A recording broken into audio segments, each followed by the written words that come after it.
You know what's not hilarious? Communism. What a transition that was. And unfortunately, it's going on in the state of the city of the communist state of Seattle. The new mayor that has been elected into office, old clip of her came up talking about what she's going to do with grocery stores. I want to play you that clip and again warn you of the, not that you folks need warning. What is happening here? We need to continue to convey the message that there are people out there like this, so that you good folks, when having conversations at church or with your neighbors about the direction of the country, you can point to some of these things and go, we don't want this. Go ahead and play cut 7. Access to affordable, healthy food is a basic right. We cannot allow giant grocery chains to stomp all over our communities, close stores at will, and leave behind food deserts. Together we can build a Seattle where fresh food is for everyone, not just for those who can afford it.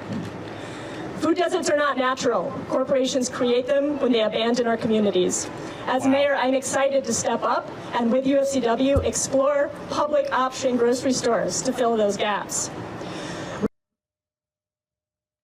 All right, we got more people on the whole public grocery stores. We're not going to let private businesses close because that's I don't even know how you justify that sort of thing. What's also interesting and kind of ironic here is producer Glenn pointed out the sign that she's standing behind is fresh food for all. One of the biggest arguments against the welfare program in this country is not necessarily that it exists, but what it exists for. If you have quote unquote food insecurity, which is again a made up term that a lot of people can fall under, because I think especially in places like California, they say 40% of people are food insecure and then don't really give a definition of what that means, but they use it to justify more spending on things that people don't need, i.e. snack and junk food. But the irony is that fresh food for all.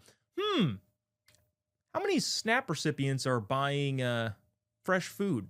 Like fresh donuts, fresh Coca-Cola, fresh Doritos. How much of that SNAP benefit is being spent on fresh Twinkies for snack time? Who knows?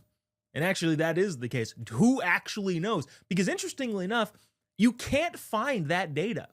It's not kept in any of the federal annals of, I don't know, historical ledgers. Trying to think of a fancy way of saying the data isn't kept. But all honest to God, you cannot find it because the data is not there.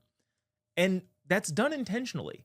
They don't keep data on this stuff specifically because they don't want you and I knowing, the taxpayer that pays for all of these things, how much goes to food that people shouldn't be eating. Because two, if you look at it in the context of really the entirety of the welfare system, I obviously don't want people buying food that is terrible for people with my tax dollars, because then you know what happens is, well, then they end up eating that food and have health problems and they have to go to the hospital or the doctor.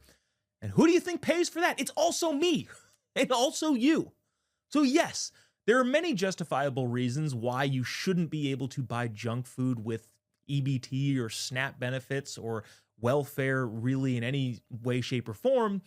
But ultimately, you shouldn't be able to do it because at the end of the day, it's going to cost me even more, which I don't like. You know, live your life, do whatever it is that you want to do. But if I have to pay for the lifestyle that you're living, guess what? I'm going to want some constraints put on what you're allowed to do with my tax money. Unfortunately, Seattle is continuing to slip into a communist hellhole with the new mayor, Katie Wilson, taking place, which, by the way, we played a couple clips from the Seattle mayor debate. Forget the guy's last name, but the current guy is Bruce. I don't know. Again, can't remember his last name. If you're in Seattle, tpt@tpusa.com, let me know what his last name is.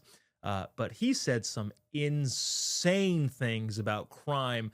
Again, we had that clip a while ago, but he effectively said, well, you know, some people commit crime, and who am I to judge? What if they have a traumatic upbringing?